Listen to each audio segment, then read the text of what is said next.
हाँ तो साथियों, मेरे वादे के मुताबिक मैंने आपको कहा था कि सिलेबस जो हमारा पूरा प्रथम श्रेणी भूगोल व्याख्याता के लिए है वो 43 छोटे और 19 बड़े टेस्टों में हमने अपने जो पढ़ाने का प्लान था उसमें ये मैंने बताया था आपको। और इसको ही मैंने जो 25 जनवरी को आपका टेस्ट था, मैंने टेलीग्राम चैनल पे ये टेस्ट डाला था और इसका ऑनलाइन जो हल है वो मैं आपको करवा रहा हूँ। तो थोड़ा ध्यान देंगे और जल्दी से हम हल करते हैं। और वीडियो अगर पसंद आए तो लाइक और शेयर ज़रूर कर देना। बात आती है व्याख्याता भूगोल प्रथम श्रेणी के इस टेस्ट सीरीज का। यह हमारे पास प्रथम पेपर है 1 नंबर। इसमें पहला प्रश्न था अम्लीय आग्नेय चट्टानों का उत्तम उदाहरण है। उत्तम उदाहरण में अगर हम बात करें तो ग्रेबो, बेसाल्ट और रायोलाइट। दोबारा ध्यान देना, ग्रेबो, बेसाल्ट और रायोलाइट ये जो चट्टानें हैं ये क्षारीय प्रकृति की है। किस प्रकृति की है? क्षारीय प्रकृति की है। तो फिर अम्लीय चट्टानों में सर्वोत्तम जो उदाहरण है वो ग्रेनाइट, डोलेराइट भी क्या है? अम्लीय प्रकार की चट्टान है। तो ये पिच स्टोन है, ये मुख्यतः क्या है? अम्लीय प्रकृति की चट्टान है। यानी मैं यूं कहूं कि ये सिलिकेट समूह की चट्टानों में से एक है। सिलिकेट समूह में क्वार्टज, फेल्सपार और अब्रक जो खनिज हैं वो मिलकर इन चट्टानों का निर्माण करते हैं। तो ग्रेनाइट इसका सही उत्तर होगा। जिनका भी ग्रेनाइट उत्तर था वो अपना सही कर लें। चट्टानों की उत्पत्ति को निर्धारित करने में निम्न में से कौन सा सर्वाधिक उपयुक्त है? दोबारा ध्यान करना इस बात पे कि चट्टानों की उत्पत्ति को निर्धारित करने में कौन सा युग्म जो है वो सर्वाधिक उपयुक्त है। तो सर्वाधिक अगर उपयुक्त की बात करें तो ध्यान देना, रंग चट्टानों की उत्पत्ति को बहुत कम प्रभावित करता है। आकृति यानी चट्टान की कोई भी आकृति हो सकती है, उससे उसकी जो उत्पत्ति है वो निर्धारित नहीं होती। आकार, भार ये भी नहीं, घनत्व, कठोरता ये भी नहीं। तो फिर चट्टानों की जो संरचना है जिससे वह खनिज पदार्थों से मिलकर बनी है, ये संरचना चट्टानों के गठन को पूरी तरह से परिभाषित करती है। तो संरचना और गठन जो है वो चट्टानों की उत्पत्ति के विषय के बारे में हमें अच्छी तरीके से बताता है। तो अगर मैं कहूं कि संरचना और गठन है, यही मूल जो है चट्टानों के रंग, आकार या फिर उसकी संरचना और भार जो है वो सिद्ध करते हैं कि उसका भार या रंग या आकार कैसा होगा। तो चट्टान की जो संरचना है वो चट्टानों की उत्पत्ति को निर्धारित करने वाले मूल तत्व हैं। जिसका भी डी नंबर ऑप्शन यानी 4 नंबर ऑप्शन सही है वो बिल्कुल ठीक है। मोहो स्केल पर निम्नलिखित में से किसका मापन किया जाता है? बहुत आसान प्रश्न था, बहुत बार रिपीट हुआ है। मोहो स्केल पर चट्टानों की कठोरता को पढ़ा जाता है। यानी मोहो स्केल पर 10 कर्म दिए गए हैं चट्टानों के और उन 10 कर्मों को हम लोग पढ़ते हैं किस पे? मोहो पैमाने पर पढ़ते हैं। तो इसमें आकाशीय पिंडों की दूरी बिल्कुल गलत है, वायुयानों व जलयानों की गति बिल्कुल गलत है, बहते हुए जल की गति ये भी गलत है। तो फिर सही क्या है? चट्टानों की कठोरता को मोहो स्केल पर पढ़ा जाता है, उसकी कठोरता को नापा जाता है। अगला फिर यही प्रश्न है जो आप गौर से देखेंगे। अगला जो प्रश्न है वो है निम्नलिखित में से एक खनिजों का उसकी कठोरता के कम हो जाने के क्रम में सही अनुक्रम है। अगर मैं इसको यूं लिख दूं, अवरोही। अवरोही का मतलब ज्यादा से कम की तरफ। तो देखें एपेटाइट या कैल्साइट या क्वार्टज इन दोनों की तुलना में कठोर चट्टान है। मैंने बताया था कि क्वार्टज जो है वो एक आग्नेय चट्टान है और क्वार्टरजाइट जो है वो एक कार्यांतरिक चट्टान है। तो चट्टानों की श्रेणी में अगर हम देखें तो क्वार्टरजाइट सबसे कठोरतम चट्टान है। अगर मैं कहूं क्वार्टरजाइट या फिर टोपाज, कोड्रम और हीरा, ये ऊपर जो मोहो स्केल है उपरोक्त श्रेणी के सबसे कठोरतम पदार्थ हैं। तो ध्यान दें, क्वार्टज हाई वाला है और कैल्साइट जो है वो एपेटाइट से पहले आता है। इसका मतलब ये ऑप्शन सही नहीं है। इसके बाद है केसाल्ट, एपेटाइट और क्वार्टर्ज। यानी हम ये देख रहे हैं कि हमारा कर्म कैसा होना चाहिए, अधिक से कम की तरफ होना चाहिए, यानी कि उनकी कठोरता जो है अधिक पहले और कम सही, ये कर्म में जो है वो ठीक है। लेकिन हमने पढ़ना क्या है, हमने पढ़ना कि पहले अधिक और बाद में कम। तो इसमें मोह पैमाने पर अगर हम देखें तो क्वार्टर्ज सबसे कठोर, उसके बाद एपेटाइट, उसके बाद केसाइट। तो ये सी नंबर ऑप्शन जो है इसका बिल्कुल सही है। और अगर हम देखें इसको सी नंबर को, तो जो डी नंबर ऑप्शन है उसमें भी देख लें कि एपेटाइट बीच में आना चाहिए, उसके बाद कैल्साइट आना चाहिए। तो इसका सीधा सा मतलब ये है कि सी नंबर जो ऑप्शन है, 3 नंबर ऑप्शन है, वो ठीक है। अब अगला जो प्रश्न आता है वो आता है चट्टानों के सब स्थान पर अपघटन और विखंडन की प्रक्रिया को कहते हैं। मैंने आपको बताया था जब हम चट्टान पढ़ रहे थे तो चट्टानों में अपक्षय, क्या अपक्षय की जो क्रिया है उस क्रिया को हम क्या कह रहे थे, सबस्थाने, तदस्थाने, अवस्थाने, या फिर स्थैतिक प्रक्रिया, या फिर वेदरिंग की, या भौतिक अपक्षय में मैंने आपको बताया था अपसल्कन है, अपदलन है, अपपतन है, एक्सफोलिएशन है। ये घटनाएं सारी की सारी क्या है, अपने स्थान पर ही चट्टानों के तोड़ फोड़ के लिए जिम्मेदार होती है। तो इसका सीधा सा मतलब है कि यह अपक्षय होना चाहिए। तो यहां अपघर्षण, ध्यान देना, अपघर्षण का मतलब तो मैंने आपको बता दिया था नदियों के कार्यों के दौर जब पढ़ाया था तब।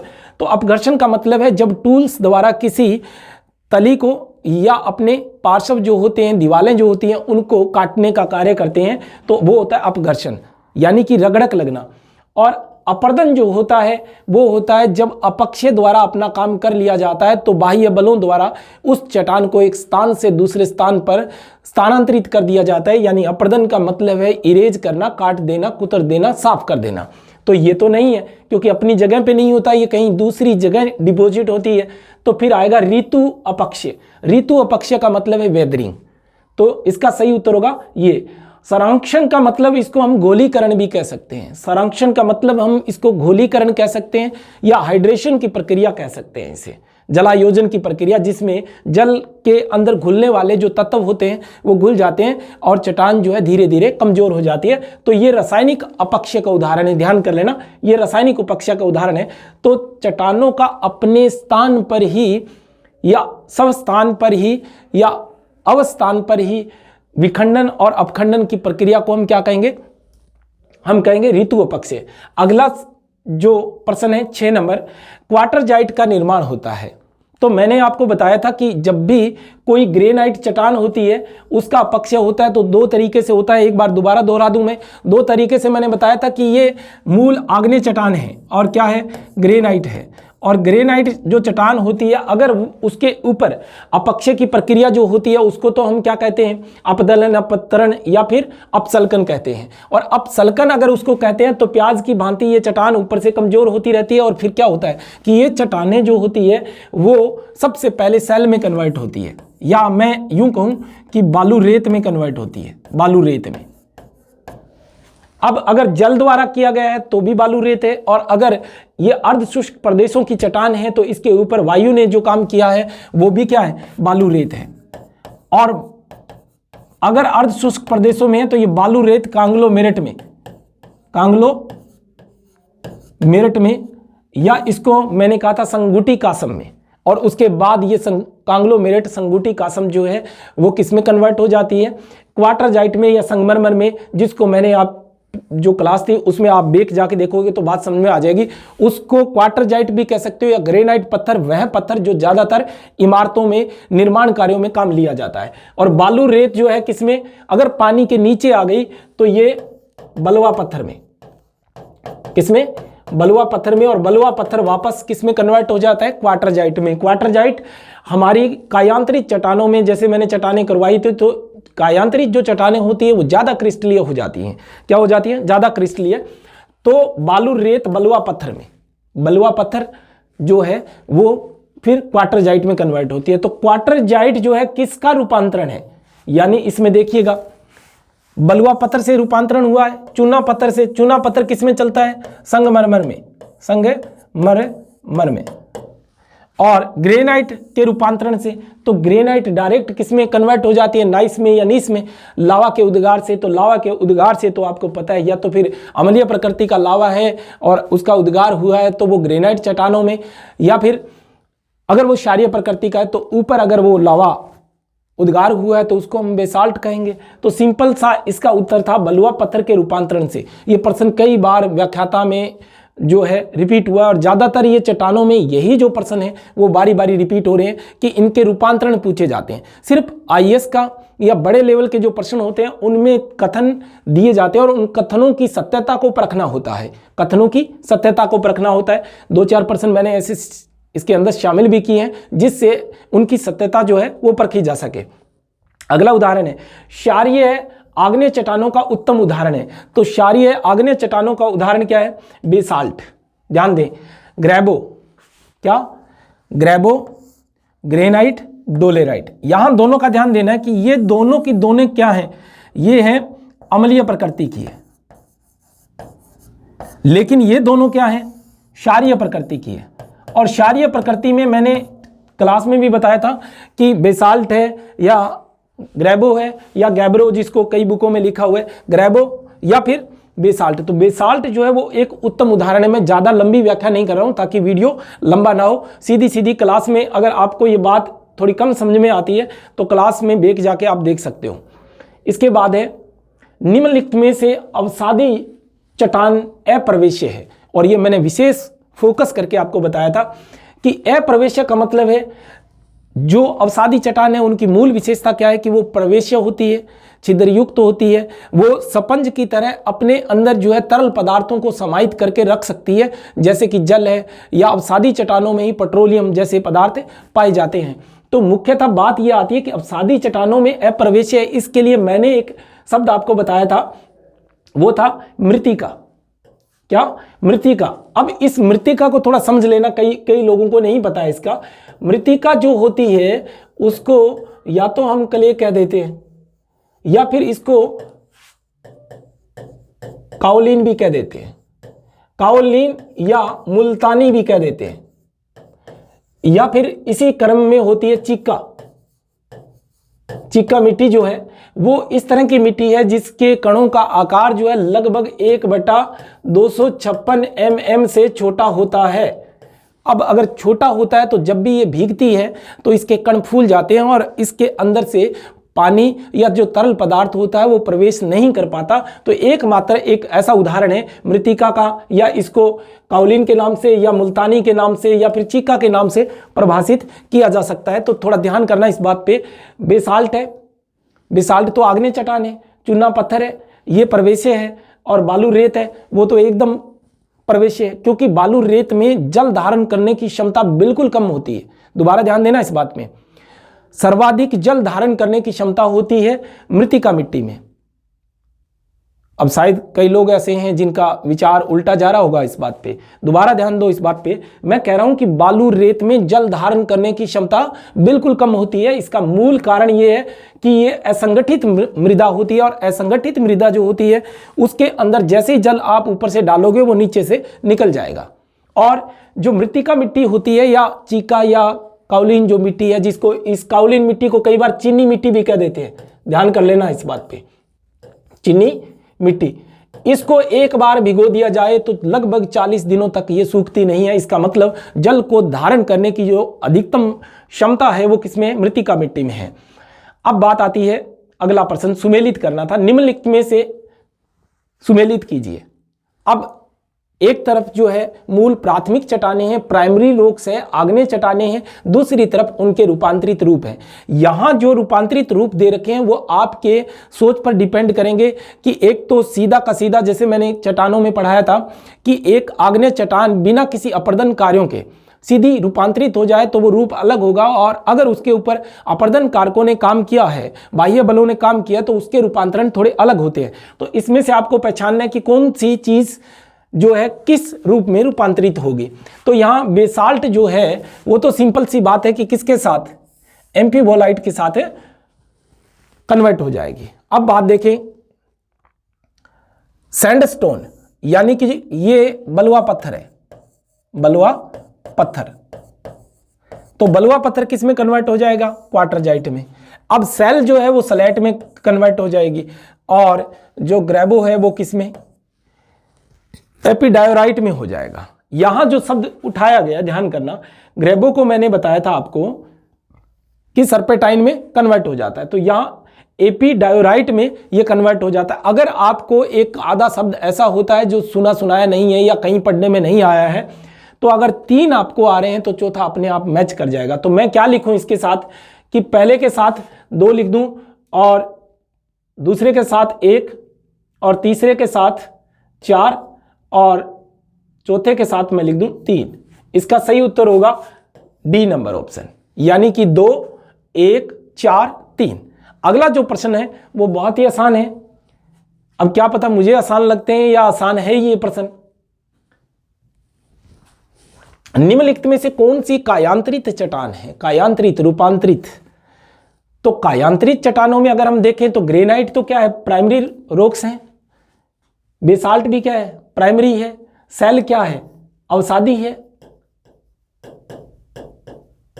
तो फिर संगमरमर क्या है? रूपांतरित। संगमरमर किसका रूपांतरण है? संगमरमर हो सकता है चूना पत्थर का, जिप्सम से, कांग्लोमेरेट से, या फिर जो आप कह रहे थे चोक पत्थर, खड़िया पत्थर, वो भी किस में कन्वर्ट हो जाते हैं? संगमरमर में। तो संगमरमर का मतलब कहीं किसी के दिमाग में ये ना हो कि वो वाइट कलर का दूधिया पत्थर होगा। संगमरमर का मतलब है वो इमारती पत्थर जो मजबूत है, यानी जिसको हम मार्बल्स कहते हैं। ये मार्बल्स जो है अनेक रंग में हो सकता है, क्योंकि जिस पदार्थ से ये रूपांतरित हुआ है उस पदार्थ में जो खनिज तत्व है उनके आधार पर इनके रंग निर्धारित होते हैं। जो कि पहला प्रश्न था, उसमें मैंने आपको कहा था कि चट्टान की संरचना और गठन तय करते हैं कि उसका कठोरता कैसी होगी या फिर उसका रंग और आकार कैसा होगा। तो चट्टानों का जो संरचना और गठन है वो महत्वपूर्ण है इन संगमरमर के रंगों में परिवर्तन करने के लिए। जैसा उदाहरण के तौर पर बहुत बार राजस्थान में जो संगमरमर पाया जाता है कि सफ़ेद कहाँ निकलता है, हरा या स्लेटी कलर का या काले कलर का या फिर लाल कलर का या फिर गुलाबी कलर का, पीले कलर का, ये जो कलर आते हैं इनके, ये कलर आते हैं उस चट्टान विशेष से जिससे उसका रूपांतरण होकर वो संगमरमर में कन्वर्ट हुआ है। तो बात समझ में आ गई होगी कि संगमरमर जो है कार्यांतरित चट्टान का उदाहरण है। कोयला किस प्रकार की चट्टान है? तो यहां ध्यान देना है कि कोयला के बारे में मैंने जब अवसादी चट्टानें करवाई थी तब एक बात बताई थी कि ज्यादातर प्रश्नों में आता है कि अखंडमय चट्टान कौन सी है। तो ध्यान करना कि जितनी भी जैविक चट्टानें हैं वो अखंडमय होती है। अखंडमय का मतलब उनमें खंड नहीं पाए जाते। तो कोयला अखंडमय चट्टान है, जैसे चूना पत्थर है या डोलोमाइट है। डोलोमाइट यानी ध्यान करना, डोलोराइट जो है वो आग्नेय है और डोलोमाइट जो है वो क्या है? अवसादी चट्टान है। तो यहां देखना है कोयला किस प्रकार की चट्टान है। तो आग्नेय और कायांतरित दोनों, ये तो बात बिल्कुल ठीक नहीं है, क्योंकि आग्नेय चट्टान है उसके अंदर जैविक अंश पाए नहीं जाते, तो ये जैविक चट्टान है, इसका मतलब आग्नेय तो नहीं है। कायांतरित में भी जैविक अंश नहीं पाए जाते। अगर आपने चट्टान वाली क्लास देखी है तो ये बात पूरी तरह से उसमें मैंने बताया था कि कायांतरित जो चट्टान है वो आग्नेय चट्टान की तुलना में अधिक क्रिस्टलीय और दृढ़ और मजबूत होती है। और साथ में बात यह आती है कि आग्नेय जो चट्टान होती है उसमें भी जैविक अंश नहीं पाए जाते और कायांतरित में भी नहीं पाए जाते। तो किस में पाए जाते हैं? अवसादी चट्टान में। कुछ ऐसे प्रश्न हैं अगर आपको नहीं आते हैं तो कॉमन कॉन्सेप्ट से भी उनको हल किया जा सकता है। निम्नलिखित में से खनिजों में एक खनिज ग्रेनाइट चट्टान में नहीं पाया जाता। साथियों यहां ध्यान करना है, देखो मैं ज़्यादा बहुत बड़ी बड़ी बातें आपके साथ नहीं करूँगा, न मैं आपको उपदेश दूंगा। बात ये आती है कि मेरे जीवन का अनुभव ये बताता है कि सबसे उत्तम जो प्रतियोगी होता है वो होता है जो एग्ज़ाम हॉल में अपना धैर्य नहीं खोता। बहुत सारे धुरंधर बैठे हैं, बहुत सारे नॉलेज वाले बैठे हैं, और बहुत सारे हो सकता है कि जो वीडियो देख रहे हैं उनके पास भी मेरे से ज़्यादा नॉलेज हो सकता है। नॉलेज की या मर्यादा नहीं है, बात ये है कि जो चीज़ आपको दी गई है एग्जाम हॉल में उसमें आप कितना कंसंट्रेट होकर उसका उत्तर देते हैं, ये मायने रखती है कि वो 3 घंटे जो होते हैं उसमें आपकी कंसंट्रेशन जो पावर होती है वो कितनी मजबूत रहती है और उसी मजबूती के साथ ही आपका सिलेक्शन होता है, वरना आसान प्रश्न हम गलत कर देते हैं या नेगेटिव फॉर्म को नहीं पढ़ पाते हैं। इसमें पूछा गया, देखो ध्यान करना है, बड़ा आराम से इत्मीनान से पढ़ना है। और मैं ये मानता हूं कि जब भी एग्जाम में जाओ आप एग्जाम हॉल में, तो आप यूं मान के चला करो घर से कि हम पिकनिक पे जा रहे हैं। ज़्यादातर विद्यार्थियों की यही समस्या है कि जब वो एग्ज़ाम आने वाला होता है 5-4 दिनों में वो इतने घोच पोच हो जाते हैं कि क्या याद है क्या छोड़ दिया, वो पढ़ रहा है, उसने ये पढ़ा, उसमें से आएगा, ये होगा, वो सब छोड़ दो। जितनी तैयारी आपने करनी है इत्मीनान से तैयारी करो, उसी सिलेबस को बार बार पढ़ो। और फिर बात आती है कि एग्ज़ाम हॉल के अंदर जो बाजी मारने वाले लोग हैं वो बाजीगर इसलिए होते हैं कि समय पर आकर अपना धैर्य और विश्वास नहीं खोते और उन्हें पता होता है कि जो मैंने किया वो उत्तम किया और जो आएगा उसको मैं पूरे कंसंट्रेशन पावर के साथ करूंगा और हमें लूज नहीं होना है वहां पर। तो नहीं पाया जाता। ध्यान करना, मैंने बारी बारी कहा कि ग्रेनाइट जो चट्टान है वो सिलिकेट समूह की चट्टान है, यानी अम्लीय चट्टान है। और सिलिकेट समूह में 3 खनिज जो है मुख्यतः पाए जाते हैं, जिनमें क्वार्टज हैं, फेल्सपार हैं, अब्रक हैं। लेकिन जिप्सम जो है वो सिलिकेट समूह का नहीं है, ये एक तरह से अवसादी जो चट्टान है वो है। ध्यान करना यहाँ पर क्वार्टरजाइट, फेल्सपार, अब्रक जो है सिलिकेट समूह की चट्टानों में पाया जाने वाला एक यौगिक है। मैं यूं कहूं कि ये खनिज है, तो निश्चित तौर से नहीं पाया जाता है वो क्या, जिप्सम नहीं पाया जाता। अगला प्रश्न देखिए, बात समझ में आ गई होगी। अगला जो प्रश्न है वो है निम्नलिखित में से कौन सी रूपांतरित चट्टान है। रूपांतरित चट्टान है, यहां पर जोर देना है हर बार, नहीं है या है। तो इसमें रूपांतरित चट्टान है, तो ध्यान करना। चूना पत्थर क्या रूपांतरित है? नहीं, अवसादी है। कोयला अवसादी है। ग्रेनाइट आपको पता ही है कि प्राइमरी रॉक्स यानी कि प्राथमिक चट्टान, आग्नेय चट्टान है। तो नीस क्या है? नीस जो है ग्रेनाइट का रूपांतरण है, जिस पर अपर्दन बलों ने काम नहीं किया, डायरेक्ट पृथ्वी के अंदर या अभ्यंतर में ही वो चट्टान जो थी लाखों वर्षों में नाइस में या नीस में कन्वर्ट हो गई। अगली बात है, पृथ्वी के अंदर निम्न में से कौन सी भूकंपीय तरंग की गति सबसे तीव्र होती है? यहां ध्यान करना है। पृथ्वी के अंदर कौन सी भूकंपीय तरंग की गति सबसे तीव्र होती है?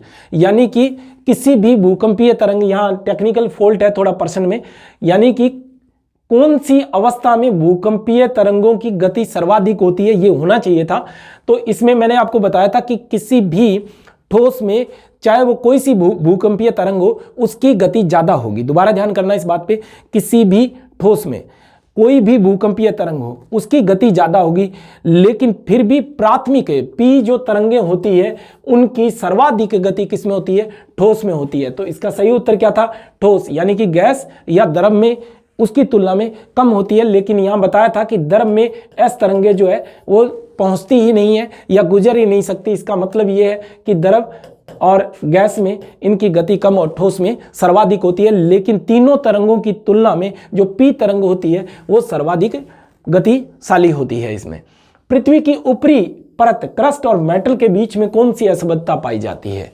थोड़ा ध्यान करना, क्रस्ट और मेटल। अब यहां जो शब्द इस्तेमाल किए जाते हैं उनमें थोड़ा सा अगर हम ध्यान दें तो बात समझ में आ जाएगी। अब ये प्रश्न बारी बारी रिपीट हुआ है। पृथ्वी का क्रस्ट, क्रस्ट का मतलब है भूपरपट्टी, भूपरपट्टी। तो भूपरपट्टी, और इसने कहा है कि मेटल, मेटल का मतलब मेटल का जो ऊपरी भाग है एस्थेनोस्फीयर, वो क्या है? 200 से 400 किलोमीटर, 200 से 400 किमी गहराई वाला है। तो इसने कहा है ऊपरी मेटल, ऊपरी मेटल के बीच में पाई जाती है। तो कौन सी आएगी इसमें? क्रस्ट। अब क्रस्ट को मतलब यहां सियाल वाला जो भाग है उसका जो ऊपरी सियाल है उसके बीच की बात कर रहे हैं। तो यहां इसका सही उत्तर होगा, मैंने आपको एक फार्मूला लिखवाया था कि कम रंग ले, कम रंग ले। ये क्या है? एक ऑर्डर था ऊपर से नीचे की तरफ, कोनार्ड, मोहो और रिप्टी और गुटेनबर्ग और लेहमान। लेहमान आंतरिक कोर और बाह्य कोर के बीच में पाई जाती है, और बाह्य कोर और निचला जो मेटल है उनके बीच में गुटेनबर्ग पाई जाती है। तो यहां इसका सही उत्तर आएगा मोहो असंबद्धता। अब अगली जो बात है उसके ऊपर थोड़ा ध्यान देंगे तो बात पूरी तरह से समझ में आ जाएगी। स्वेस के अनुसार, स्वेस महोदय ने पृथ्वी का जब वर्गीकरण किया था तो उन्होंने पृथ्वी की आंतरिक संरचना को रासायनिक आधार पर 3 भागों में बांटा था। यानी रासायनिक आधार का मतलब है कि किन तत्वों से इन परतों का निर्माण हुआ है, निर्माण में जिन यौगिकों का योगदान रहा है, उन यौगिकों के आधार पर उन्होंने 3 प्रकार बताए थे और वांडर ग्रांट ने 4 बताए थे, वहीं आर्थर होम्स ने 2 प्रकार बताए थे। तो यहां इनका जो नीफे है उसका चारित्रिक गुण नहीं है, ये बात आप नहीं है, इस पर थोड़ा ध्यान दोगे तो घनत्व जो है 11 ग्राम प्रति घन सेंटीमीटर है, बात बिल्कुल ठीक है। ये लोह तत्व की प्रधानता के कारण चुंबकीय गुण पाया जाता है, ये भी बात ठीक है। पूर्णतया तरला अवस्था में है, इस बात पे थोड़ा ध्यान करेंगे। अब अगर इसी बात को देखें कि गहराई 2000 किलोमीटर से भू केंद्र तक है तो ये लगभग जो है वो ठीक है, लेकिन ये होना क्या चाहिए था कि 2900 से लेकर कितना 2900 किमी से लेकर लगभग ये 63-71 किमी तक जो है इसकी गहराई पाई जाती है। तो यहाँ पूर्णतया तरला अवस्था में ये बात बिल्कुल गलत है, क्योंकि अगर बात करें हम बाह्य कोर की तो बाह्य कोर जो है वो क्या है कि तरल अवस्था में, या मैं यूं कहूं कि दबाव के कारण थर्मोप्लास्टिक अवस्था में है, लेकिन आंतरिक जो कोर है वो ठोस अवस्था में है। अब अगली बात करते हैं पृथ्वी का औसत घनत्व। ये प्रश्न बहुत बार आया है, नेट में भी आया है, सेट में भी आया है, लेकिन बारी बारी इसको अलग अलग तरीकों से प्रस्तुत किया गया है और छोटी छोटी बातें जो होती है वो धरी की धरी रह जाती हैं कि पृथ्वी का औसत घनत्व कितना है, तो 3.3 ग्राम प्रति घन सेंटीमीटर, ये बात बिल्कुल गलत है।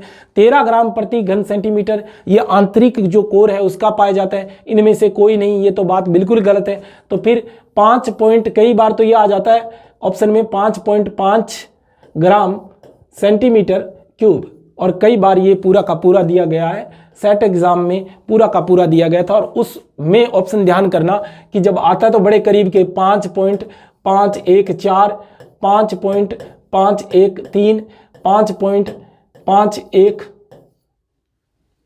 और इस तरह के जो ऑप्शन हैं वो दिए जाते हैं। तब हम क्या करेंगे, इसीलिए इस बात को थोड़ा ध्यान कर लेना कि पृथ्वी का औसत घनत्व जो है 5.517 ग्राम सेंटीमीटर क्यूब पाया जाता है। अब है निम्न में से कौन सा सिद्धांत पृथ्वी की उत्पत्ति के संबंध में आंतरिक भाग को ठोस अवस्था में मानता है या पृथ्वी के आंतरिक भाग को ठोस मानता है। तो ध्यान करना, मैंने आपको बताया था लाप्लास की न्याहारिका परिकल्पना द्वारा या वायवीय जो परिकल्पना थी उसके हिसाब से ये क्या था, गैसीय अवस्था में था। मैंने क्लास में बताया भी था, कौन सी, गैसीय अवस्था में था। और जेम्स जीन की ज्वारीय परिकल्पना के अनुसार द्रवित अवस्था में था। और चेम्बरलिन की ग्रहणु परिकल्पना में ज़्यादा नहीं बताऊंगा आपको, क्योंकि ये क्लास में मैं बता चुका हूं कि 1904 में चेम्बरलिन ने ग्रहणु परिकल्पना में ये बताया कि पृथ्वी का आंतरिक भाग जो है वो ठोस है। तो इसका सही उत्तर क्या होना चाहिए, डी नंबर ऑप्शन। उसके बाद है निम्नलिखित में किसका उपयोग पृथ्वी की आयु के परिकलन में नहीं किया जाता। तो पृथ्वी के आयु का जो परिकलन किया गया है, कैलकुलेशन किया गया है इसका, वो ज़्यादातर जो है वो लिया गया है सीसा और थ्योरियम के आधार पर। जो है ये पृथ्वी का जो औसत एक सर्वमान्य या वैज्ञानिकों द्वारा एक मत्ते जो विचार है, मत्ते के विचार में अगर हम बात करें वो आता है 4.6 अरब वर्ष पूर्व पृथ्वी की उत्पत्ति हुई। ये तथ्य आता है किससे, सीसा और थ्योरियम से। लेकिन फिर भी पृथ्वी के आयु के परिकलन में अगर हम देखें तो चंद्रमा की ज्वारीय बल, ये बात बिल्कुल ठीक है। अवसादन की दर, अवसादन का मतलब नदियों द्वारा तलछट जो जमा की जाती है, उस तलछट के जमाव के आधार पर, जिसको उत्क्रम माप कहते हैं। उत्क्रम माप का मतलब मैं जब नदियां पढ़ा रहा था तो आपको बता दिया था कि तलछट के जमाव या अवसादन की दर को और महासागरों की लवणता को भी इसमें शामिल किया जाता है। लेकिन पृथ्वी का जो आकर्षण बल होता है उसके आधार पर पृथ्वी की आयु का परिकलन जो है वो नहीं किया जा सकता। अब बात आती है पृथ्वी का सर्वाधिक आयतन और द्रव्यमान किस परत का पाया जाता है। तो यहाँ भूपर्पट्टी दे रखी है, बाह्य क्रोड दे रखा है, आंतरिक क्रोड दे रखा है। तो अगर मैं बात करूं तो मैंने ये बातें बता दी थी आपको, दोबारा फिर बता देता हूं कि आयतन सर्वाधिक जो है 83% मेटल का है और द्रव्यमान 68% मेटल का है। और दोनों कोर को अगर मिला के हम बात करें तो जो 16% आयतन है वो आंतरिक कोर या बाह्य कोर या मैं संपूर्ण कोर की बात करूं तो उसका है, और 32% जो द्रव्यमान है वो किसका है, कोर का है। बाकी बहुत सूक्ष्म पॉइंटों में जो है भूप्रपट्टी का है। तो इसका सही उत्तर आना चाहिए था मेटल। उसके बाद है पृथ्वी के अभ्यंतर के बारे में निम्न कथनों का अध्ययन कीजिए और नीचे दिए गए कूट में सही उत्तर का चुनाव करना है। थोड़ा ध्यान करें इस बात पे, मैं ऊपर कर देता हूं इसको। इसमें अगर सही कूट की बात करें तो कूट मैं यहां लिख देता हूं, क्योंकि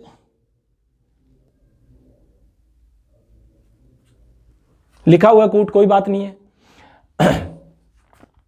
दिख रहा होगा स्पष्ट। ध्यान दें कि बाह्य भूपृष्ठ का औसत घनत्व 2.7 पाया जाता है, यानी कि ये सेंटीमीटर घन क्यूब है या घन सेंटीमीटर है, ये ध्यान कर लेना। ग्राम सेंटीमीटर क्यूब है ये। तो बाह्य भूप्रपट्टी का औसत घनत्व, ये बात बिल्कुल ठीक है। भूपृष्ठ मेंटल से गुटेनबर्ग असंबद्धता द्वारा पृथक किया जाता है। भूपृष्ठ, ध्यान देना कि ऊपर वाला भूपृष्ठ, फिर आता है मेटल। तो इसको जो अलग करने वाला जो असंबद्धता है या डिसकंटिन्यूटी है वो जो है वो गुटेनबर्ग है। ये बात बिल्कुल गलत है। ये कौन सी है फिर? ये तो क्या है, मोहो असंबद्धता है। तो फिर बात यहां आती है कि बाह्य कोर व मेटल या मेटल कोर के सीमा के सहारे पी लहरों के वेग में अचानक वृद्धि हो जाती है। ये बात बिल्कुल ठीक है। पी लहरों के, यानी कि जब भी कोई असंबद्धता आएगी, डिसकंटिन्यूटी आएगी, तो निश्चित तौर से भूकंपीय तरंगों की गति में अचानक परिवर्तन होता है। तो इस बात में कहीं कोई संदेह नहीं है कि जहां भी किसी भी लेवल पे आप जितनी भी हमारी असंबद्धताएं पाई जाती है उनको आप ये बात सिद्ध हो सकती है उसमें कि एक सिर्फ आप इस बात का ध्यान कर लें कि एस तरंगें जो होती हैं वो धर्म में प्रवेश नहीं करती, तो वो पहले ही सीमा से पहले ही मुड़ जाती हैं, यानी कि वो केवल सियाल में चलने वाली तरंगें होती हैं। तो जो पी तरंगें होंगी वो जब भी किसी असंबद्धता से क्रॉस करेगी तो अचानक भूकंपीय तरंगों में परिवर्तन हो जाएगा। फिर है चौथा पॉइंट है, पृथ्वी का आंतरिक कोर गलित अवस्था में पाया जाता है। ये बात गलत बात है। मैंने अभी थोड़ी देर पहले कहा कि बाह्य कोर जरूर थर्मोप्लास्टिक या थोड़ी लिक्विड अवस्था में है, लेकिन आंतरिक कोर जो है अत्यधिक दाब और ताप के कारण, अगर ताप को देखें हम 2000 डिग्री सेंटीग्रेड, तो कोई भी चट्टान जो है वो द्रवित अवस्था में आ जानी चाहिए, लेकिन ज़्यादा कंप्रेस्ड होने के कारण वो ठोस अवस्था में है। तो इसका सीधा सा मतलब ये है कि ये भी बात है गलत है। तो कूट नंबर 1 और कूट नंबर 3 देख लीजिए यहाँ, कूट नंबर 1 और 3, यानी ये ऑप्शन इसका सही होगा। अब इसके बाद बात आती है 21 नंबर प्रश्न की। मेटल जिन सेलों से निर्मित है वह है मेटल, यानी कि पृथ्वी की आंतरिक परत, सियाल, या मैं अधिकतम ये सीमा कह सकता हूं कि सीमा जो है वो किन सेलों से निर्मित है। तो यहां ये प्रश्न आपके लिए थोड़ा सा हो सकता है कि जिप्सम से नहीं है, जिप्सम से, हैलाइट से नहीं है, एनीड्राइट से नहीं है, पेरिडोटाइट मैंने बताया था कि अति क्षारीय चट्टानों के उदाहरण में से एक है। तो यहां ध्यान ये करने वाला है कि पेरिडोटाइट जो है वो मेटल जो है इन निर्मित चट्टानों से हुआ है। अब बात आती है निम्नलिखित में से कथन चुनिए, बड़ा आसान है। मोहर रेखा स्थल मंडल और दुर्बलता मंडल को पृथक करती है, बात बिल्कुल ठीक है। दोबारा ध्यान करना इस बात पे। मोहर रेखा स्थल मंडल, यानी कि मैं सियाल के ऊपरी भाग की बात करता हूं, या भूप्रपट्टी की दुर्बलता मंडल को अलग करती है। मोहर रेखा दुर्बलता मंडल और मेटल को पृथक करती है, ये बात बिल्कुल गलत है। और मेटल मुलायम परत है, नहीं है, सारी मुलायम परत नहीं है। मेटल का निचला भाग जो है वो कठोर अवस्था में है। तो ये नहीं है। तो दुर्बलता मंडल एक मुलायम परत है। ये बात बारी बारी हमने की है कि एस्टेनोस्फीयर जो 200 से लेकर 400 किलोमीटर की गहराई वाला जो भाग है वो मुलायम परतों से निर्मित है। तो ये 2 ऑप्शन इसके सही हैं। इसके कूट चुनने चाहिए थे हमें, यानी कि 1 नंबर 4 नंबर। इसमें थोड़ी सी प्रश्न को बनाने में, जैसे ए नंबर जो ऑप्शन है वो 1 व 4, बी नंबर जो ऑप्शन है वो 2 व 4, और सी नंबर जो ऑप्शन है वो 1 व 4, और डी नंबर जो ऑप्शन है वो आएगा 3 व 4। तो इसका सही उत्तर हो जाएगा 1 व 4, सी नंबर ऑप्शन, या जो भी आप बनाओगे। तो इसमें कूट जो है लिखने में मिस्टेक हुई है। अगला जो प्रश्न है उसको आप ध्यान से देखोगे, बहुत आसान टेस्ट था। इस प्रश्न के आने की पक्की संभावना है कि निम्नलिखित में से पृथ्वी के कोर का व्यास कितना है। कोर का व्यास कितना है? तो कोर जो है वो 2900 किमी से लेकर लगभग 6371 किमी की गहराई वाला भाग है।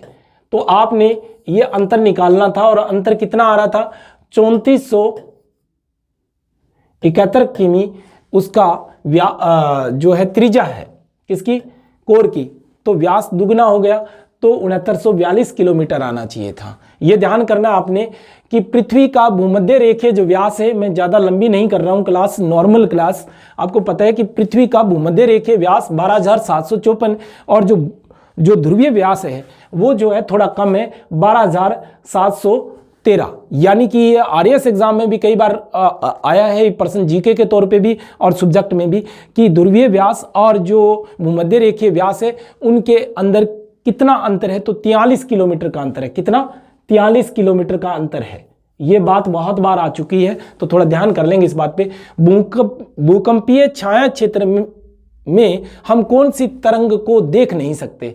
तो पी तरंगे, या एस तरंगे, या एल तरंगे। तो ध्यान करना, हम किसी भी तरंग को देख नहीं पाते। ये सिर्फ इसका ऑप्शन क्या होगा? ये होगा। ये प्रथम श्रेणी और इससे पूर्व भी कई एग्जामों में रिपीट हो चुका है। तो आपका आईक्यू लेवल देखा जाता है कि देख नहीं सकते किसी भी तरंग को। भूकंपीय छाया क्षेत्र में हम कौन सी तरंग को देख सकते हैं? तो देख सकते हैं, देखने वाली तो कोई तरंग नहीं है। तो इसका मतलब ऑप्शन नंबर इसका 4 है। पृथ्वी की आंतरिक संरचना का वर्गीकरण किस विद्वान ने नहीं किया? सिंपल प्रश्न है। वांडर ग्रांट मैंने करवाया है, स्वेस मैंने करवाया, आर्थर होम्स मैंने करवाया, वांडर ग्रांट मैंने करवाया। और इनके वर्गीकरण में स्वेस ने 3 परतें बताई, आर्थर होम्स ने 2, और इन्होंने 4 परतें बताई। लेकिन जोली ने पृथ्वी की आंतरिक संरचना के वर्गीकरण नहीं किया। अगला प्रश्न है, निम्नलिखित में से कौन सा युग्म सही है? सही जो है वो ध्यान दें, डोली ने नीफे, या जेफरीज ने सियाल, जेफरीज ने अधस्तर। अधस्तर किसने दिया था? आर्थर होम्स ने। यानी कि सबस्ट्रेटम जिसको हमने बोला था, ये किसका था? आर्थर होम्स का। ये सियाल भी किसका है?